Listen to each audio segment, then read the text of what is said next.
When to use a chi-square test for independence. Statistics students often ask, what statistical method or technique should I be using to analyze these data or to answer this question? In particular, you may be wondering if a chi-square test for independence, sometimes called contingency analysis, is appropriate for the question and data you have.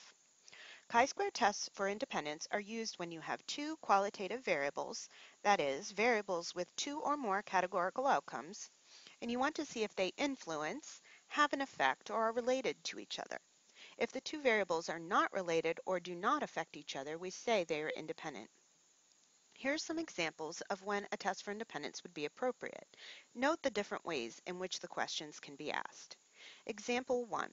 A company is interested in determining whether there is a relationship between a customer's age group, young, middle-aged, or older, and their preferences for bill paying methods, either checks sent by mail or online bill payment. Example 2.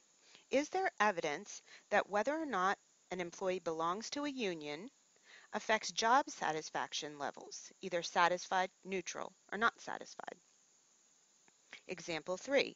Is there evidence of a difference in whether a college student graduates with honors, without honors, or not at all, depending on if the student works full-time, part-time, or not at all? Example 4. Test the hypothesis that the letter grade a student earns in a course, A through F, is independent of where the student sits in the classroom, front, middle, or back. In each of these examples, note that you have two things. First, you have two variables that are both qualitative, that is categorical.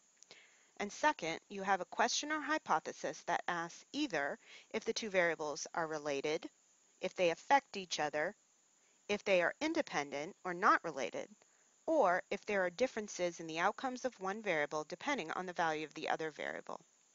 If your situation contains these two elements, then a chi-square test for independence is appropriate.